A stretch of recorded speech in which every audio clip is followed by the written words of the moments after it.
Hello everyone, it's Shannon from Craft Ghetto. In today's video, I'm going to show you how to create this really cool 3D sketchbook card with real turning pages using some brand new products from Waffle Flower's July release. Let's take a look at the Waffle Flower products I'm using today. First up is the Sketchbook combo. This comes with the Sketchbook stamp set and the Sketchbook matching dies in the back. I'll be using both of those today. This is the Bouquet Builder 2 combo. I'm actually only going to use the Bouquet Builder 2 stamp set from the combo. And I will add a stitched border using the A2 Nesting Rectangles 1 die set. We're going to start by making our sketchbook. This is the sketchbook stamp set. If you notice, the sketchbook stamp actually has the leaves and the flowers and the mug all included in the stamp. I don't want those images in my sketchbook. I want to replace them with some flowers from the Bouquet Builder 2 stamp set, so I need to create masks. I have 5 sheets of post-it notes stacked together. I really only need 3, but I did make a couple extra, and I'm going to stamp this sketchbook onto these post-it notes, this stack of post-it notes. You can use whatever ink. I'm just going to use Memento Tuxedo Black. Then I will pick it up here and I will cut out the inside, the interior of the pages. So I'm cutting out where all those images are, and I am cutting at pretty well larger than the images, so I'm cutting close to the edge a little bit here. So I'm cut out both of the inside parts of the 2 pages in the sketchbook. Now that I have my mask created, I'm ready to start stamping on my paper. I have 3 pieces of Bristol paper here. I'm going to do some Tombow Dual Brush Pens, coloring with them, watercoloring with them, and I found the Bristol paper is the best paper for this. I'm going to show you how I put the masks in here. So that goes to that page. I'm going to turn it over and then place it right on top of those images inside the sketchbook. I'm going to do the exact same thing with the second page, flip it over and place it right on top of the images I don't want in my sketchbook. Now I'm going to rearrange my piles of masks here, just arrange them just how I place them on the papers. This way, so when I pull from the right pile, it goes on the right sketchbook, and from the left pile goes on the left page of the sketchbook. That's why I just don't get confused, because the other masks do not have the images stamped on them. So now I'm inking up the stamp, so the masks are still on top of the stamp, and I'm inking it up with VersaFine Onyx Black. Now that it's all inked up, I'm going to remove the mask, use a tweezer here so I can get in there and remove them and peel them off, and those masks protected that interior part from getting inked up. Now the post-it note paper is very thin, and that first inking, it takes a lot of ink to kind of ink up that stamp the first time, so the ink kind of bled through the post-it note. You could try to use some thicker paper besides post-it notes. Maybe copy paper would work, or maybe 80-pound or 65-pound cardstock if you have some of that laying around. But I worked with the post-it notes, it was okay. The second and third sketchbook I make, I have very little bleeding because I'm inking it up on top of a previously stamped image that I didn't clean. So now I'm stamping the second sketchbook, placing my masks on top again, inking it up just like I did before. Now this one requires less ink because I didn't clean my stamp in between stamping. Now I'm removing the masks, and then I will stamp my second sketchbook. Now if you have any little slight small imperfections, you got a little bit of that interior inked up, so you stamped a little bit of the leaf from the mug, don't stress. I will show you how to kind of clean that up. Plus, a lot of this page gets stamped over. These blank pages will get stamped over with some of the flowers from the Bouquet Builder stamp set, and that will cover up any of those little imperfections too. So it doesn't have to be absolutely perfect. And I'll show you a couple tricks for hiding some of those blemishes as well. So this is the third and final sketchbook. So now I have all 3 blank sketchbooks stamped in VersaFine Onyx Black on Bristol paper. So now I'm ready to stamp the interior images on my pages, but before, I'm going to clean up this one sketchbook page here. I'm using a Tombow sand eraser. These erasers are so handy for cleaning up little small ink mistakes. This is a really handy tool, and I just used it just like I would a regular eraser, and it picked up or lifted up the ink on the surface of the sketchbook. So now I've grabbed a flower from the Bouquet Builder 2 stamp set and I'm arranging it here. I'm going to use my Misty to stamp it.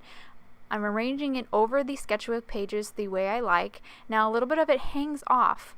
I want to mask that off. So I'm using the remaining portion of our mask that we made in the very beginning. I'm going to trim it down a little bit more. So I'm cutting really close to that bottom edge. That's the bottom edge is the one you should be most concerned about.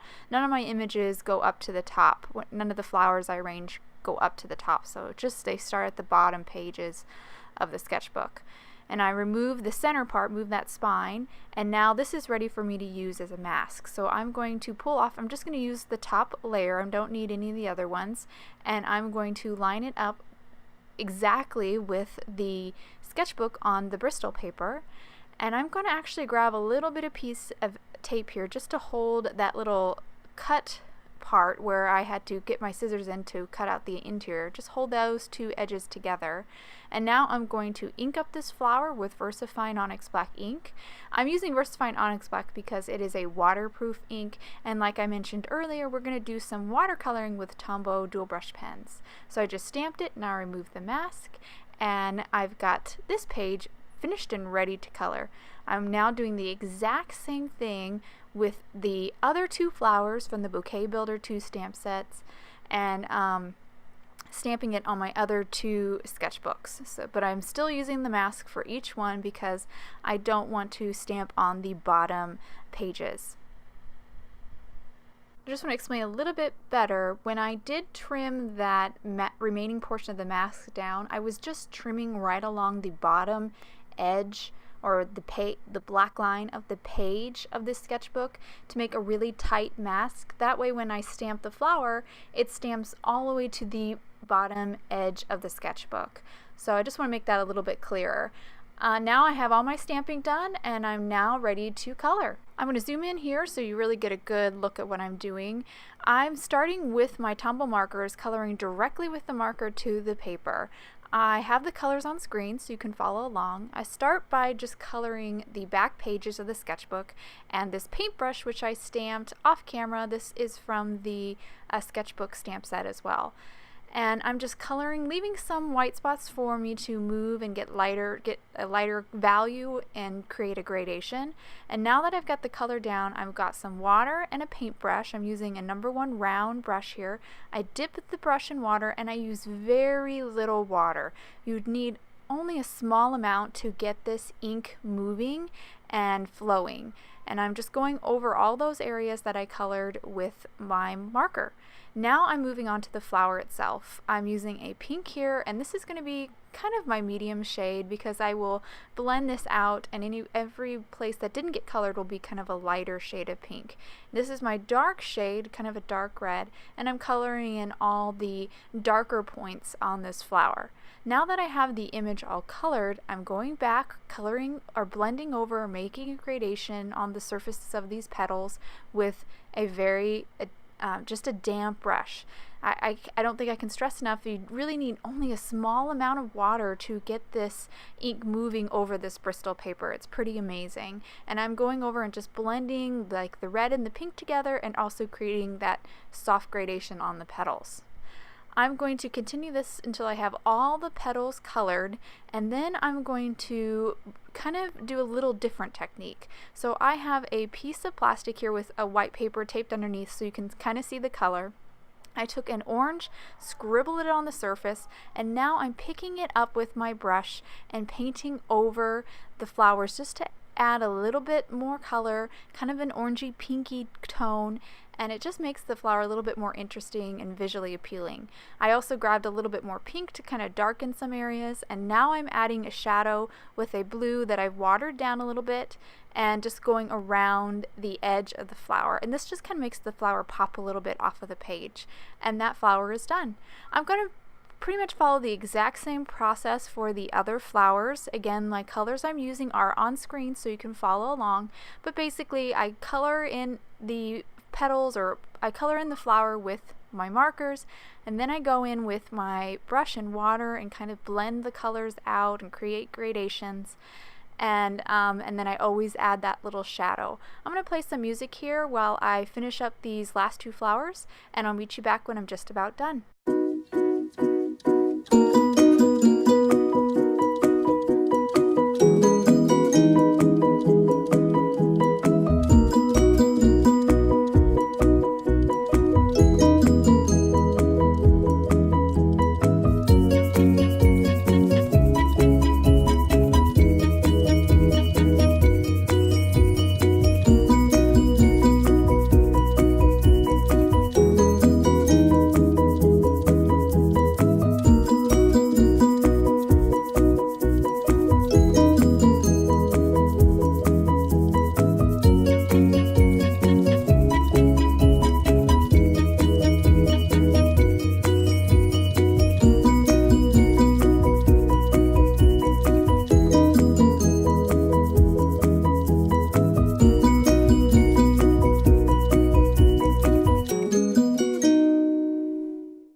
So I'm back. I'm just about finished with the flower now, just finishing up that shadow, and now I'll hold it to the camera so you can see, and that completes my third flower. So now I'm all done with my sketchbook. I'm now moving on to my background panel. I have an A2 panel here of 110-pound white cardstock that I cut using the largest die from the Nesting Rectangles 1 die set. That just adds a beautiful stitched border to this panel. And I'm now going to do a ink blended background with Distress Oxides. I started with my lightest shade, which is Wild Honey, moved on to Spiced Marmalade. Now I'm blending the pink, which is Picked Raspberry. Once I finish this, I'll move on to my final color, which is Wilted Violet. I'll blend this bottom portion here with the violet, and then I'll go back through my colors just to kind of smooth out the gradation a little bit and make it a little smoother. These Distress Oxides are great for blending. They blend so smoothly with minimal effort. Now I'm just spritzing some water on the surface to get some beautiful water droplets, and then I will pick them up with a towel, and this adds just a nice interest to the surface of the panel. Now I'm moving on to creating my book. The first thing I'm going to do is trim off this remaining portion of the bookmark that we masked out earlier. Just using my scissors here and removing it from the bottom. And then I will use my scoreboard here, lining up one of the notches in the scoreboard with the spine of the book, and then just scoring right along the spine of the book. So it's easy and it folds perfectly. I'm going to do that on all three of these sketchbooks. And once I have that done, I'm ready to assemble my book. I'm going to start by arranging the pages the way that I'd like them to be. And I'm starting with this first book, putting glue on the back side of the right page and gluing it to the left page of the second sketchbook. Now I'm going to repeat this process for that second sketchbook and that third sketchbook. And now I have my book all completed. I'm going to set that aside and then glue my blended panel onto an A2 top folding card base made from 110-pound white cardstock. I'm using liquid glue here, so I have a little bit of wiggle room.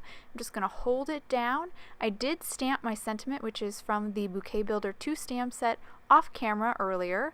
And now moving on to just doing a little bit of cleanup. I have a little bit of that bookmark still remaining. I'm going to use a white gel pen here to cover up that bookmark and any other little imperfections. I'll just use this gel pen, color over it, and that will hide any of those little places where the interior stamped and I didn't want it to be there.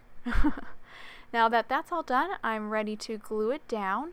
I'm going to use some more liquid adhesive and just glue the back side of the sketchbook, glue it down. I am going to press down on that center image just to make sure when I do put this in an envelope that that can lay flat. So I want to make sure that that can lay flat but you can still open the pages.